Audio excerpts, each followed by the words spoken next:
Remarks, and welcome to the Mark Remark, the only show that features as much forced wrestling comedy as a Face New Day promo. Booty juice! Why, my name's Martin, and I'm here to officially announce that I am entering the Royal Rumble, because that's apparently all it takes to do so. No build-up or qualifying matches or anything, despite what amounts to about 40 hours of wrestling content per week, just a random ejaculation of words. Speaking of ejaculations, the opposite of what wrestling fans experience when Roman Reigns kicks off this week's Raw. Corey Graves has a very different recollection of Roman Reigns' US title run than most other folk who possess eyeballs. Well, the big dog did his best, fought valiantly to defend the United States Championship he held so proudly.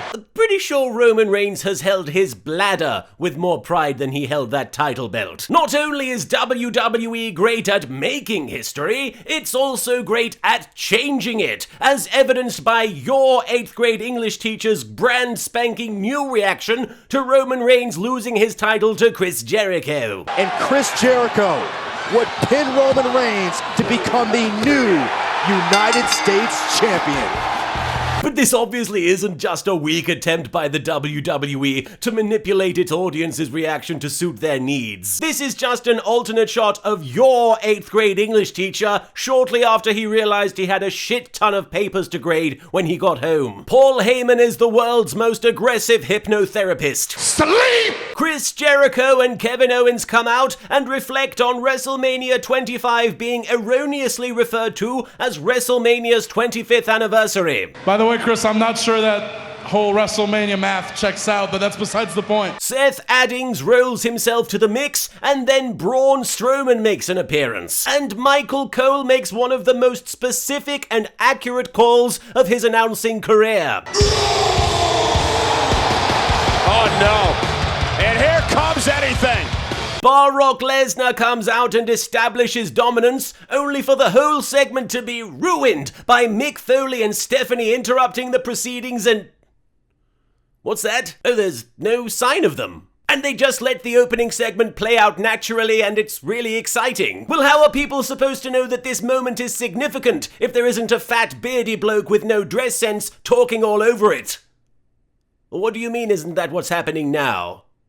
Hey! Later tonight, Gallows and Anderson challenge Sheamus and Cesaro for the tag team titles, and Michael Cole attempts to analyze the club's strategy. Will Gallows and Anderson's divide and conquer strategy lead them to the championship? Retribution to divide and conquer. It's been the strategy of Gallows and Anderson. So again, this divide and conquer theory continues perhaps for Anderson and Gallows. Yes, the famous divide and conquer tactic employed by many great leaders. The gist being that if you cause your opponent's ranks to be split, you'll have an easier time fighting them as individual units as they possess less power, which Anderson and Gallows have clearly been doing, such as when they... wrestled them?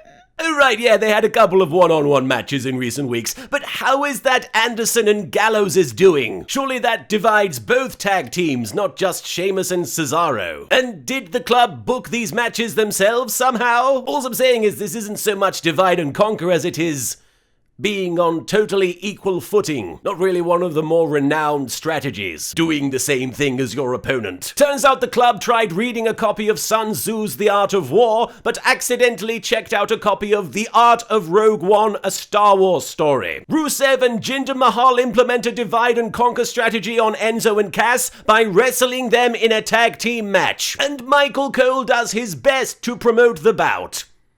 And it works for at least a good 5 seconds. Well, as Rusev and Jinder Mahal get set for tag team action, Total Divas at its new time, 9/8 Central on E! This Wednesday night, as you saw Lana's bachelorette party in Vegas, and you can only imagine what Rusev had to say about that. Yes, we can only imagine, because apparently we're too busy plugging Total Divas to give him any mic time tonight. Corey Graves argues with Cole and Saxton over their weak attempts at justifying Enzo's behavior. Rusev is in the right. All Rusev has done is defend the honor of his bride because Enzo is a disgusting degenerate. More like Rusev overreacted and now has targeted Enzo ever since. He's got a good point, Rusev. Next time you find some douchey New Jersey prick making genuine advances on your wife, maybe just write him a formal letter of complaint. Maybe get him one of those Hallmark "sorry I almost allowed you to fuck my wife" greeting cards. Well, and I think a lot of it has to do with they believe that Enzo was trapped by Lana. Yeah. Trapped. He was definitely forced into that situation against his will. Here's a visual demonstration of exactly how trapped Enzo was.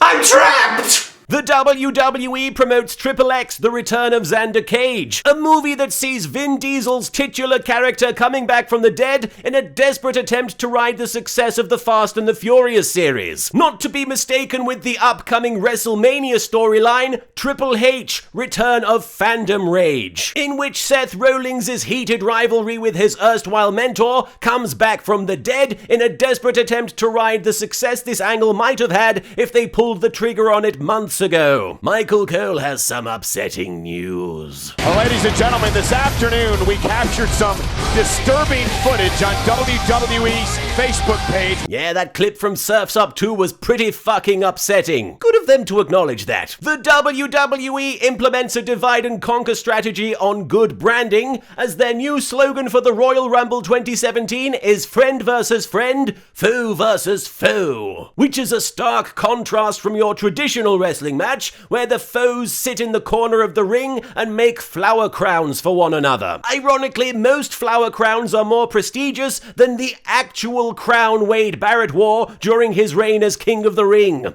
Saxton promotes the one-stop shop for all your history-making needs. Yeah, no doubt history will be made exclusively on the WWE Network. Yes, in the future, history courses will no longer need a teacher or any of those old analog textbooks we used to page through. From now on, students will just sit in a classroom watching John Cena versus Randy Orton matches and will be asked questions like, what was the average strength of Roman Reigns in the year 2015? Anyone who responds with something less than very strong will receive an immediate failing grade. The WWE promotes their recent United Kingdom Championship tournament, which, according to Michael Cole, took place in a particularly themed Pokemon gym. This place is electric! In a rare foe versus foe contest, the club implement their divide and conquer strategy on Sheamus and Cesaro by wrestling them for their tag titles, and Michael Cole is rightly concerned about the future of the tag team champs. And there's also the thing that's coming up in 2 weeks, the Royal Rumble match, the road to WrestleMania. Both Cesaro and Sheamus entered into that matchup. Will that hurt their friendship? Yes, that definitely puts their long-established and heavily explored friendship in peril. Their friendship has been the only thing keeping this tag team afloat. Any attempt to corrupt the deep bonds that these two have for one another will surely have massive ramifications. Gone will be the days of Sheamus and Cesaro playing hopscotch and sitting in their treehouse reading Enid Blyton novels to one another. No more will Sheamus and Cesaro be able to practice secret handshakes together and trade recipes for the ultimate bunt cake. Never again will Sheamus and Cesaro be seen gossiping over their favorite Gilmore Girl or high-fiving each other after an exhilarating game of beach volleyball. And why? Because Carl Anderson and Luke Gallows are implementing a divide and conquer strategy by putting Sheamus and Cesaro in the Royal Rumble, a thing that they had absolutely no control over. Crafty bastards. Seriously, this feud is like watching an episode of Lost. No matter how many times you insist there's a story happening here, there's very little evidence to prove it. Also, there's not nearly enough Desmond. One of WWE's old stars from TNA makes a surprise appearance. I think he knows exactly what that game plan's gonna be. Mr. Anderson! The club believe for a moment that they've won the tag titles from Sheamus and Cesaro, but a shocking twist suggests otherwise. Ladies and gentlemen, I've just been informed that due to Sheamus hitting the referee John Cone, your winners by disqualification, Luke Gallows and Carl Anderson. Anderson. The twist being that they actually acknowledged the name of one of their referees. Happens once in a blue moon. Somehow r/wrestle with the plot is an angle now. Sami Zayn gives Roman Reigns and Seth Peppings a roll talk. Now, Braun Strowman, to me, is the focus of this match because he's big. He's the foundation. He's like a house. So Seth should go after him. He's an expert at dealing with houses, being the architect and all. The New Day arrive, and Big E is up to date on all the current rumors. We've heard royal rumblings that it shall be foe versus foe. Yes, I heard that rumor as well. It's been strongly hinted behind the scenes that this, the 30th annual Royal Rumble, will be conceptually identical to the 29 other Rumbles that preceded it. And guess what else I heard? Well, a little birdie told me that you're gonna have to throw your opponent over the top rope and get this, his feet. You're gonna have to touch the floor. And even more controversially, I hear that it's going to be every man for himself. You didn't hear it from me though. Just heavily rumored, baseless gossip. It could be completely off base. Alternative facts. Titus O'Neil comes out and challenges Big E to a match with his spot in the Rumble on the line. Because as has been demonstrated in literally none of the WWE's other programming, you definitely have to qualify to enter the Rumble this year. Not like they just give that sort of thing out to people just because they said that they were in it or anything. Michael Cole implements a divide and conquer strategy on the English language. Titus O'Neil playing a little mind games with New Day, shoving Xavier Woods to the ground, and look at Titus go. Nothing says mind games like physically attacking someone in the most basic manner possible. I'll never forget the mind games that were at work in the anime series Death Note, where Light and Elle spent the better part of the story slapping each other with rubber chickens. Charlotte taunts Bayley by sharing some of her poetry from before she joined the WWE, and Bayley responds in kind. Roses are red, violets are blue. At Royal Rumble, I will defeat you! I can't help but smile from cheek to cheek at just the thought of the look on your face when I break your pay-per-view streak!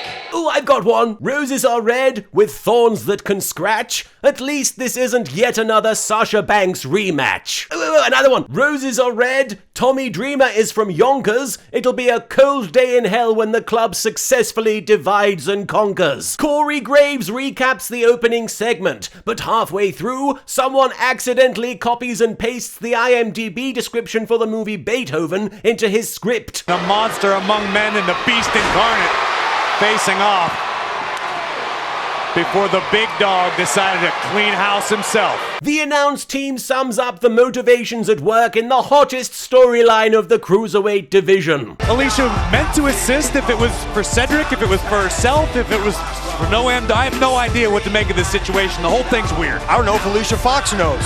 So to sum up, Nia Jax is a monster. The female equivalent of Braun Strowman. She lays waste to everything in her path. A path of destruction that she is carving through the women's roster like the Grim Reaper come to collect the souls of the damned. So of course she chats about her feud with Sasha Banks like she's having a natter with her hairstylist about the lottery results. Sasha is a wannabe tough girl. The second she stepped in the ring with a real woman, it was over in a matter of seconds.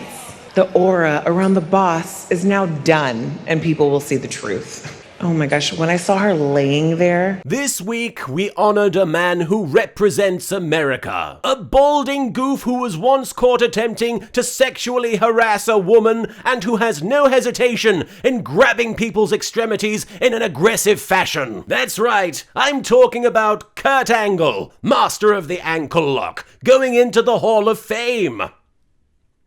Who do you think I was referring to? The announce team does an uncanny impression of any given YouTube comment section on a WWE video. That said, I think people are getting a little too carried away with discounting the WWE Universal Champion Kevin Owens.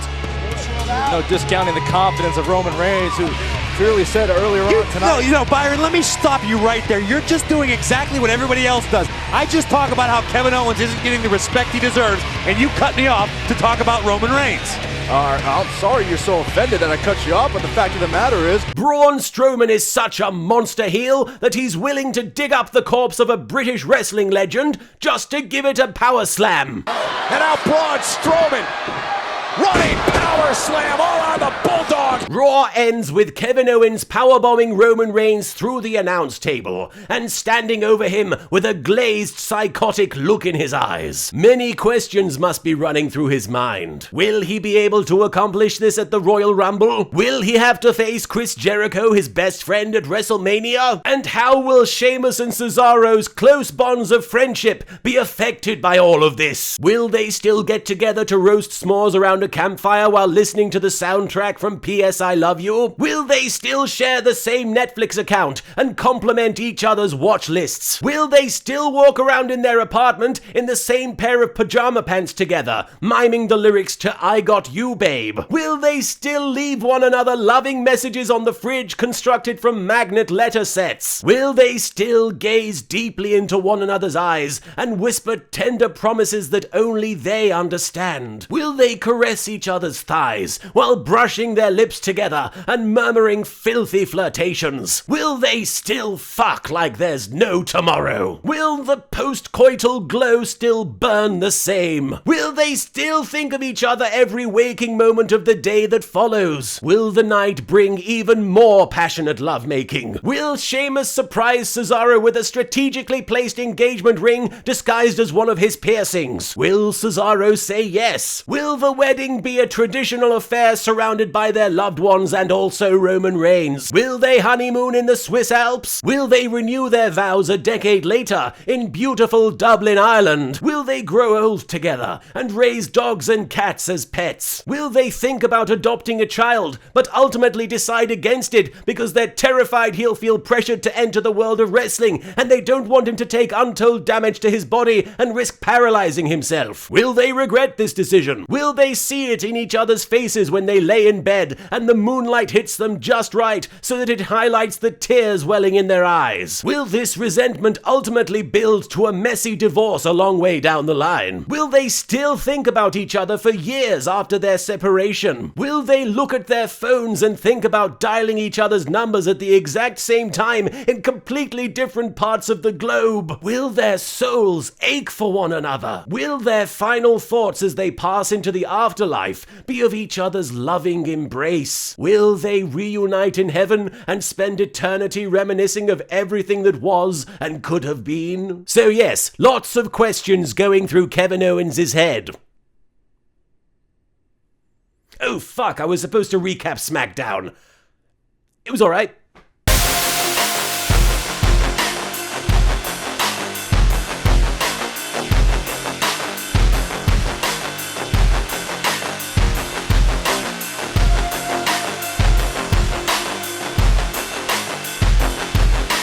The thing that's coming up in 2 weeks.